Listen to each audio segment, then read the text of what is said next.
नमस्कार, मैं स्नेहा आपकी होस्ट एक बार फिर से आपका स्वागत करती हूँ आपके अपने चैनल डर का घर में। आज जो मैं कहानी आपके लिए लेकर आई हूँ, ये कहानी एक ऐसी कहानी है जिस कहानी से शायद आप सब भी खुद को कहीं ना कहीं जुड़ा हुआ महसूस करेंगे। ये कहानी एक आम लड़की की कहानी है जिसकी जिंदगी में सब कुछ बहुत अच्छा था। उसका परिवार भी बहुत खुशहाल था। उसके परिवार में 2 बहनें, एक भाई और माता पिता थे। माता पिता जब तक उनकी जिंदगी में थे तब तक उनकी जिंदगी में कभी किसी बात की कोई भी कमी नहीं थी। लेकिन एक समय ऐसा आया जब पिता की अचानक तबीयत खराब होने के बाद कुछ समय में उनकी मृत्यु हो गई और पूरा परिवार जैसे धीरे धीरे करके बिखरने लगा, क्योंकि घर में आय का स्रोत सिर्फ और सिर्फ उस वक्त तक पिता ही थे और घर पर पैसे लाने के लिए बाकी कोई इनकम नहीं था। धीरे धीरे करके दोनों बहनें, भाई सब अपना घर छोड़कर घर से दूर जाकर कहीं रहने लगे और अपने हिसाब से छोटे छोटे काम करके घर पर माँ की मदद के लिए पैसे भेजने लगे। जिस शहर में वो पहले रहा करते थे उस शहर में कमाने का इतना कोई बड़ा जरिया नहीं था। इसके वजह से मजबूरी में उन्हें वो जगह छोड़कर दूसरे शहर आना पड़ा था। दोनों बहनें अपने भाई से बहुत ज़्यादा प्यार करती थीं, बहुत ज़्यादा जुड़ी हुई थीं। बचपन से ही तीनों एक दूसरे के साथ रहना, एक दूसरे से मन की हर बात करना, सब कुछ था उनमें। इस वजह से उन सबको दोस्तों की ज़रूरत भी कम ही पड़ा करती थी। यही प्यार, यही जुड़ाव और यही लगाव बहुत समय तक उनके साथ ऐसे ही बना रहा। लेकिन वक्त पलटते देर नहीं लगती। पैसे जितने वो कमाते थे वो उनके लिए पूरे नहीं पड़ते थे। इस वजह से उन्होंने अपने साथ एक रूममेट को रखा और उनकी सबसे बड़ी गलती ये थी कि उन्होंने बिना कुछ जाने, बिना कुछ समझे उस लड़की को अपने साथ रख लिया था। उनके हिसाब से वो तो एक सामान्य लड़की थी, लेकिन ऐसा था नहीं। जैसा कि इन सब का पहले से ही स्वभाव था, इन लोगों ने उसे भी अपने परिवार की तरह ही अपनाया और हर तरह से उसके लिए हर चीज़ की।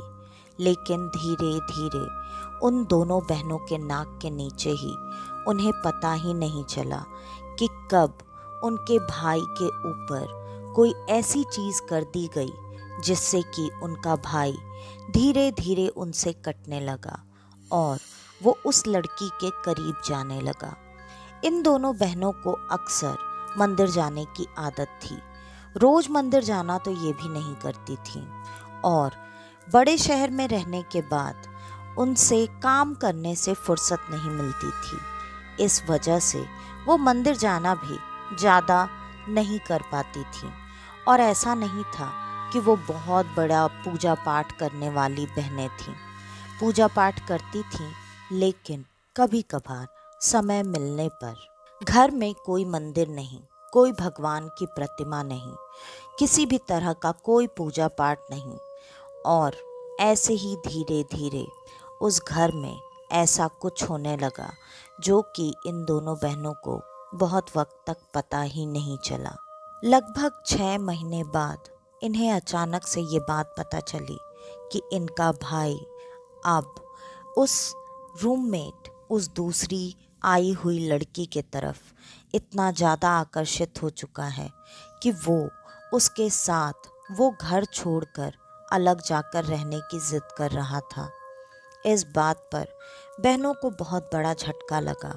बहनों ने अपने भाई से बात करने की, उसे समझाने की, उसे रोकने की बहुत कोशिश की, लेकिन लग रहा था जैसे किसी भी चीज़ का कोई असर हो ही नहीं पा रहा था।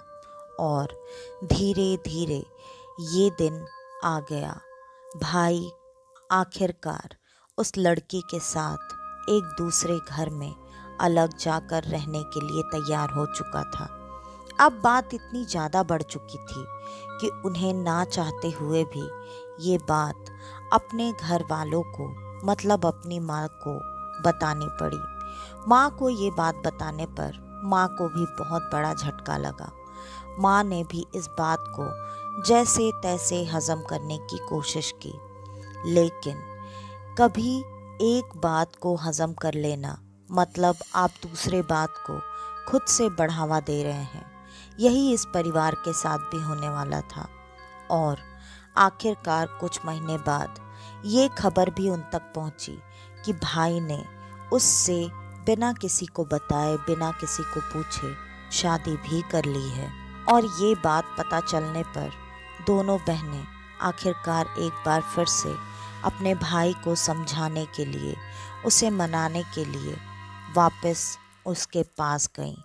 लेकिन इन सब बातों का कोई फ़ायदा नहीं होने वाला था, क्योंकि वो जिस जगह फंस चुका था, जिसका अंदाज़ा तीनों में से किसी को भी उस वक्त तो नहीं था, वो जब वहाँ पर पहुँची तब वहाँ का माहौल ही बिल्कुल अलग था।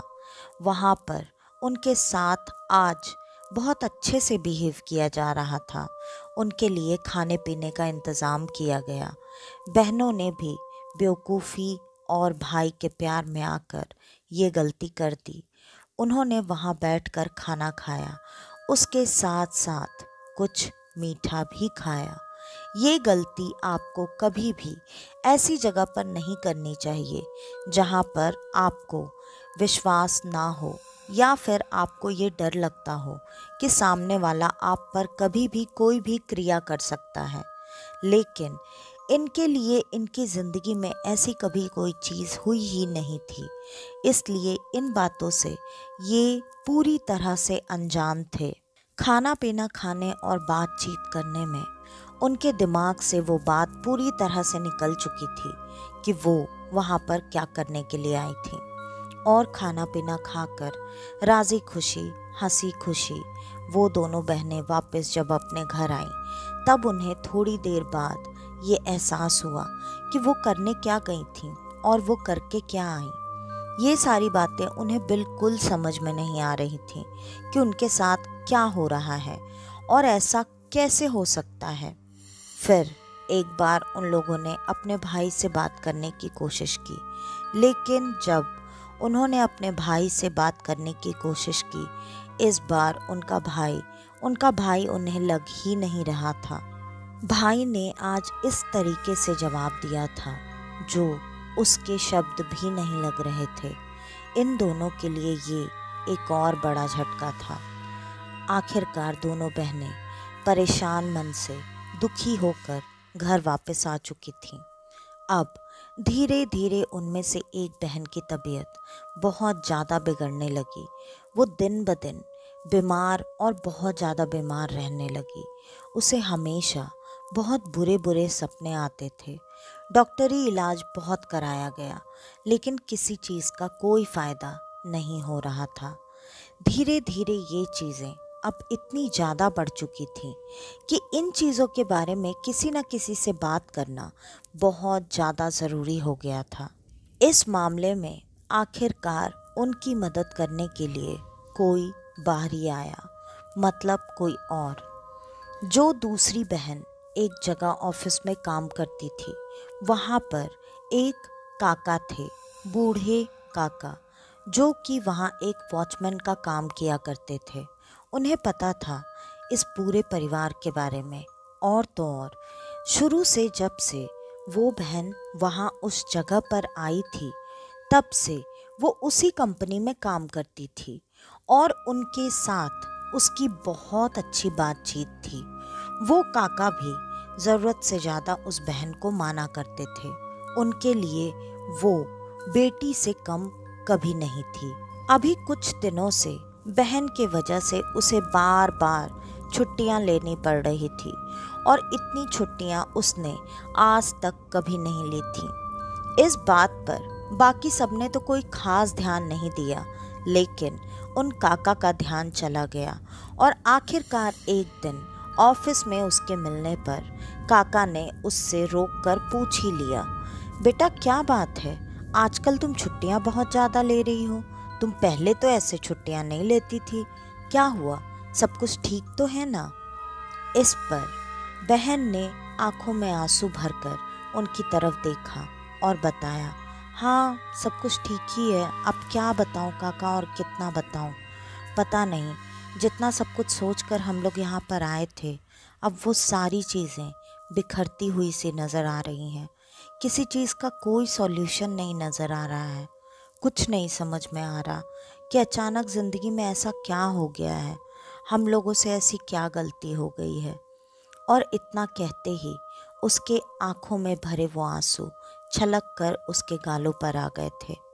और काका ने बेटी के सर पर प्यार से हाथ फेरते हुए कहा, बेटा एक बार मुझे बता के तो देखो, क्या बात है, इतना परेशान हो रही हो? क्या पता तुम्हारा ये बूढ़ा काका कुछ तुम्हारी मदद कर पाए। इतना सुनते ही जैसे लगा उसे इसी प्यार और अपनेपन का इंतज़ार था। अचानक वो बिलक बिलक कर रोने लगी और वहीं काका के बगल में बैठ गई। उसने काका को शुरू से लेकर अभी तक की सारी बातें एक एक करके बता दी। और ये बात सुनते ही काका ने कहा, बेटा ये बात तो तुमको बहुत पहले बता देनी चाहिए थी। तुम्हें समझ में भी आ रहा है, तुम और तुम्हारी बहन, तुम्हारा भाई, सब लोग एक ऐसे जगह पर अब फंस चुके हो जहाँ से निकलना तुम लोगों के लिए बहुत मुश्किल होने वाला है। और ये कोई सामान्य बीमारी मुझे तो नहीं समझ में आ रही है। ये बात सुनते ही वो लड़की तुरंत काका की तरफ अजीब से सवालिया नज़रों से देखने लगी और उसने कहा, क्या मतलब हुआ काका इसका? मुझे कुछ समझ में नहीं आ रहा आप क्या कहना चाह रहे हैं। फिर काका ने बताया, बेटा ये सब जो तुम बता रही हो, ये सब सिर्फ और सिर्फ काली विद्या में ही होता है। मतलब तुम दोनों बहनों पर, भाई पर किसी ने शायद काला जादू किया है या अभी भी कर रहा है। ये बात सुनते ही जैसे उसे एक और झटका लगा और उसने कहा, क्या? ये क्या होता है और ये चीज़ें हम पे कोई क्यों करेगा? इस पर काका ने मुस्कुराते हुए कहा, बेटा ये चीज़ें कोई किसी पर क्यों करता है ये हम नहीं बता सकते।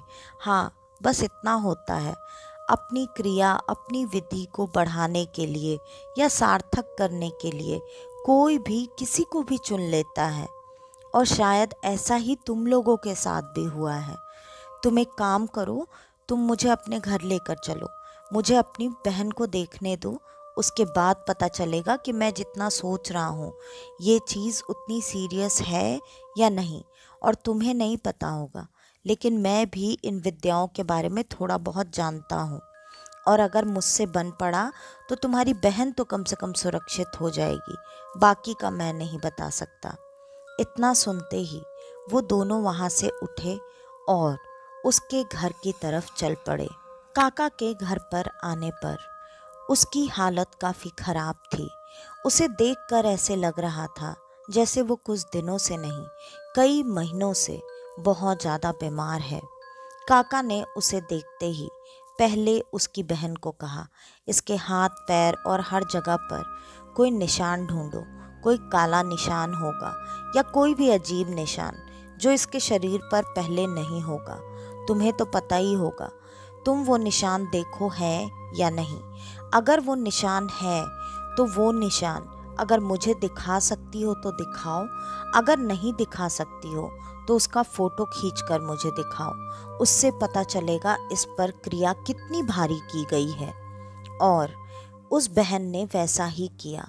उसने जब चेक किया तो सच में उसकी बहन के दाहिने पैर पर ऐसा एक काला अजीब सा निशान था जो कि उसने इससे पहले कभी नहीं देखा था। उसने तुरंत काका को अंदर बुलाया और काका को वो निशान दिखाया। काका ने वो निशान देखते ही तुरंत एक बार उस पर अपना हाथ घुमाया और हाथ घुमाकर उन्होंने कहा, बेटा चिंता मत करो, ये क्रिया ऐसी है जो अभी बहुत गहरी नहीं हुई है, ये क्रिया काटी जा सकती है। लेकिन मेरा शक सही था, तुम लोगों पर सच में कोई क्रिया की जा रही है। तुम लोगों ने किसी अनजान के यहाँ कुछ खाया पिया है या किसी के हाथ से दिया हुआ कुछ खाया है क्या? इस पर उस दूसरी बहन ने तुरंत कहा, हाँ काका, मैंने आपको बताया था ना, ऐसे ऐसे हम उसके पास गए थे और हमने वहीं खाना खाया था, बाकी तो हमने कहीं कुछ नहीं खाया। इस पर काका ने कहा, वो लड़की कोई सामान्य लड़की तो नहीं लगती। अब उनकी बात सुनकर जब दूसरी बहन ने धीरे धीरे अपने मेमोरी पर जोर देना शुरू किया, तब उसे चीज़ें याद आने लगी। घर पर एक बार ये दोनों बहनें दिवाली पर पूजा करना चाहती थीं, भगवान की मूर्ति लाना चाहती थीं, लेकिन उस रूममेट ने कोई ना कोई बहाना करके वो पूजा घर पर होने से टाल दिया। और तो और, जब भी ये कभी मंदिर जाती या मंदिर जाने का नाम लेती, वो हमेशा बार बार इन चीज़ों को टालने की कोशिश करती थी और वो आज तक कभी भी इनके साथ मंदिर नहीं गई थी। एक बार बहुत ज़बरदस्ती करने पर उसे वो दोनों बहनें मंदिर तो लेकर गईं, लेकिन उसने मंदिर के अंदर प्रवेश तक नहीं किया था। अब ये चीज़ें जब उसे याद आ रही थीं, तब अब ये चीज़ें उसे बहुत अजीब लग रही थीं, जबकि ये चीज़ें आज तक उसने सामान्य तरीके से ही ली और सामान्य तरीके से ही इग्नोर भी कर दी थी। अब वो सारी बातें जैसे जैसे उसे याद आ रही थी, वो एक एक करके काका को बताए जा रही थी। इधर काका ने अपनी क्रियाविधि शुरू कर दी थी और थोड़ी ही देर में उन्होंने काफ़ी सारी चीज़ें कर भी दी, जिसके वजह से उसकी बहन को थोड़ी ही देर में काफ़ी आराम महसूस होने लगा। उसके बाद वो काका लगातार 1 हफ्ते तक उनके घर पर आकर कोई ना कोई चीज़ करते, थोड़ी देर तक लगता जैसे झाड़ा या फिर उतारा कर रहे हों, और उसके हर उतारे के बाद उस बहन को काफ़ी अच्छा महसूस होने लगता। उसने दवाइयाँ भी लेनी पूरी तरह से बंद कर दी थी और धीरे धीरे 1 हफ्ते में ही उसकी तबीयत बिल्कुल पहले जैसी हो गई, ऐसे जैसे उसे कभी कुछ हुआ ही नहीं था। अब ये सारी बातें पूरी तरह से क्लियर थीं कि उसके साथ क्या हुआ और उसको किस चीज़ के वजह से ऐसी परेशानी हुई। उसके बाद उन दोनों बहनों ने अपने भाई के लिए उनसे मदद मांगी, लेकिन उन्होंने साफ साफ मना कर दिया, क्योंकि उन्होंने कहा, अब जबकि वो 1 साल से ज़्यादा लंबी अवधि से उसके साथ रह रहा है, उसे बचा पाना या फिर उसकी क्रिया को पलट पाना अब उनके लिए काफ़ी मुश्किल है। और उनके जानने में भी अब ऐसा कोई नहीं, उनके गुरु भी अब इस दुनिया में नहीं हैं जिनसे वो मदद मांग सकें। और ऐसे लोगों को ऐसी क्रिया से बाहर निकालना काफ़ी मुश्किल होता है। इसलिए बेहतर अब यही होगा कि तुम दोनों हमेशा हमेशा के लिए अपने भाई से दूर हो जाओ, ना उसके घर जाओ, ना ही उससे मेल जोल रखने की कोशिश करो। आखिरकार यही हुआ, वो दोनों बहनें स्वस्थ हो गईं और उन दोनों ने सारी बातें जानने समझने के बाद अब अपने भाई से एक दूरी बना ली थी। कभी कभार गलती से अगर रास्ते में एक दूसरे के सामने आ जाते और ये दोनों बहनें अगर बात करने की कोशिश भी करते, हर बार उसका व्यवहार बद से बदतर होता चला गया, ऐसे जैसे कि वो इन लोगों को कभी जानता ही नहीं था। ये सारी बातें जानने समझने के बाद इनके पास कोई उपाय नहीं था, कोई दूसरा रास्ता नहीं था।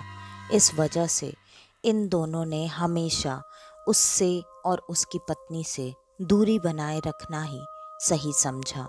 आज उसके भाई की शादी को 12 साल हो चुके हैं और 12 साल में उस इंसान में अब इतना परिवर्तन आ चुका है कि शायद अब ये बहनें भी जब उसके सामने कभी गलती से आती हैं तो उन्हें ये महसूस ही नहीं होता कि वो उनका वही भाई है जो कि कभी उनके साथ उनके इतने करीब हुआ करता था।